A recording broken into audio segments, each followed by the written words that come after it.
तुम्हें यही नहीं पता कि तुमने मंदिर बनाया काहे के लिए। अरे भाई, हमें व्यवहारियों को जोड़ना है, व्यवहार को नहीं। वाक्य लिखो, क्या कहा मैंने? हमें व्यवहारियों को जोड़ना है, लेकिन व्यवहार नहीं जोड़ना यहाँ। उनको खुश करने के लिए हम यहाँ व्यवहार की क्रियाएं नहीं बढ़ाएंगे। भाई, हमारा निश्चय समझना हो तो समझ। पूज्य गुरुदेव हमारे आदर्श हैं, डॉक्टर साहब हमारे आदर्श है। सुनो, डॉक्टर साहब मुसलमानों में जाने से नहीं घबराते थे, डॉक्टर साहब हिंदुओं की सत्यनारायण कथा करने से भी नहीं घबराते थे। कहीं भी बुलवा लो, अगर डॉक्टर साहब से कह दो पार्लियामेंट में बोलना है तो कहेंगे चलो। कभी नहीं कहेंगे पार्लियामेंट में कौन समझेगा मैं, अरे क्या बात करते। उनने कभी ये भाव ही नहीं रखा कि आपकी ये बात कैसे समझेंगे। हाँ, अरे सुनो, वे क्या कहते थे, तुम अपनी बात इतनी कमजोर समझते हो। जब हमारे मुनिराज त्रियंचों को समझा सकते हैं, और मुनिराज भावलिंगी संत त्रियंचों को भाषण दे सकते, उपदेश दे सकते हैं, और तुम मनुष्यों को कहते हो कि समझेंगे नहीं, इसका मतलब तुम नहीं समझे। अगर तुम सच्चा तत्व ज्ञान समझे होते तो तुम्हें प्रत्येक जीव भगवान दिखता, और अंदर ये दिखता कि इस मुसलमान के अंदर भी वही भगवान आत्मा विराजमान है, और इस हिंदू के अंदर भी वही विराजमान है। हो सकता है योग्यता होगी तो आज समझ जाए, मैं तो समझाऊंगा। ख्याल में, हाँ, सबको क्रमबद्ध पर्याय सब जगह जगह जगह भाषण दिए।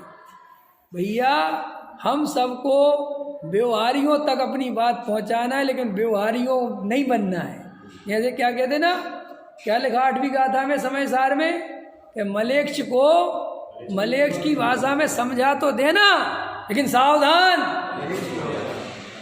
तुम मलेच्छ मत हो जाना। तुम ऐसे ही व्यवहारियों को घुसाने के चक्कर में तुम खुद व्यवहारी मत बन जाना। ना पता चला हम अपने पूजा पाठ में ही लग गए, हम उन्हीं के विधानों में लग गए कि क्यों, कि फलाने ने भैया पैसा बहुत दिया। अरे दिया होगा, हमारे तत्व ज्ञान के लिए आप पैसा देते हो तो दो, और अपनी मनमर्जी चलवाने के लिए पैसा दे के ये कहते हो कि आज स्वाध्याय नहीं होगा, आज तो भैया ये अपना सब ताम झाम उठा ले जा, कि मंदिर नहीं बनेगा, बिल्कुल नहीं बने, मैं अपने घर में स्वाध्याय कर लूँगा। ये सिद्धांत रखने वज्रसेन जी, इनसे समझौता करेंगे तो बात नहीं बनेगी। और ये आज विश्वास नहीं होगा तुम्हें, क्या बात है। कभी अभी मेरी बुआ आई, पक्की व्यवहारी, व्यवहारियों की भी व्यवहारी, समझ में आया कि नहीं आया? हाँ, और मेरे को बचपन से पाला, समझ में आया। और संयोग फिर मैं बाहर चले गए पढ़ने, तो बहुत समय बाद फिर सागर जाते तो एक दिन मिल गए, 5 मिनट मिल गए, आधा घंटा, और आ गए। इस बार भाग्य से वो हमारे पास आ गई, और आप विश्वास नहीं करोगे, मैंने 8 दिन इतना स्वाध्याय समझाया, इतना तत्व समझाया, जब मौका मिला तब समझाया। बुआ कह रही तू कुछ और समझाती नहीं, तुझे और कुछ भाव ही। मैंने कहा यही समझ जा। मैंने कहा तुम अपने भतीजे को इतना प्रेम करती हो, ठीक है, बहुत प्रेम करती हो मुझे माँ की तरह। मैंने कहा लेकिन अभी जो मैं बात बता रहा हूँ, और अगर ये बात समझ गई तो तुम्हारा प्रेम ये सीमाएं पार कर जाएगा। तुम फिर ये नहीं समझोगी कि मेरा भतीजा, फिर ये कहोगी यही सब कुछ है, अपने बेटे से भी ज़्यादा प्रेम करोगी। तो वो आई तो उनको डॉक्टर साहब के प्रवचन, अपने मंदिर के प्रवचन, तो वो पता क्या कह रही, उनके भाव सुनो, मैंने बहुत ध्यान दिया। अरे भैया, मैं तो पहली बार ही तुम्हारी सब चीज़ें देखी, उनको कुछ नहीं पता, 1 रुपये का कुछ नहीं पता। उनने तो ये समझ लो कि गुरुदेव की फोटो ही पहली बार दी, इतना खतरनाक माँ।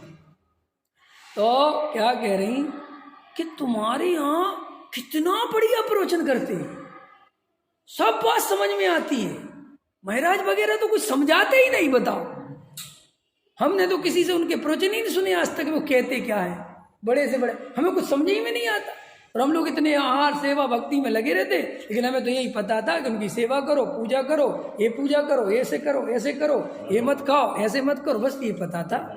लेकिन जैन धर्म क्या है, वस्तु स्वरूप, मेरे से क्या प्रश्न पूछा उन्होंने, पता आप लोग ये वस्तु स्वरूप बोलते, क्या होता है वस्तु स्वरूप? सोचो, तुम्हें अपने को लगता है कि हाँ, अरे आपको क्या मिला हुआ है, आपको ये ही नहीं पता। उनको 6 द्रव्यों के नाम नहीं पता, जबकि हजारों मुनिराजों को हार दे चुकी हूँ, और 6 द्रव्य के नाम नहीं पता कि 6 द्रव्य होते क्या है, बताते ही नहीं। मैंने जब उनको 6 द्रव्य सिखाए अभी, फिर ये तो हमें पता ही नहीं। 7 तत्व, 7 तत्व में पता क्या है, आश्रव और मोक्ष। कि एक आश्रव होता है, बंद होता है, कर्म बनते हैं, और वे कर्म छूट जाते तो मोक्ष हो जाता है, और कुछ नहीं पता, कुछ नहीं पता। ये क्योंकि वो 2 चर्चाएं चलती हैं, तुम कर्म बांध रहे हो और भगवान के कर्म छूट गए, इतनी बात समझ में आई, बंधन और मोक्ष। ये प्रक्रिया क्या है, कैसे नहीं, कुछ नहीं पता। अब सोच, ये उसकी बता रहा हूं मैं तुम्हें, जो पूरे व्यवहार, मतलब कोई तुम्हारे उससे मंदिर से पूजा पाठ से दूर है, उसकी नहीं कह रहा, जो रात दिन पूजा पाठ कर रहा, जो महाराजों की भैया वृत्ति कर रहा, जो महाराजों को रोज आहार दे रहा, वो कितने नियम धर्म ले रखे, कितने नियम धर्म ले रखे उनने, समझ में आती कि नहीं आती।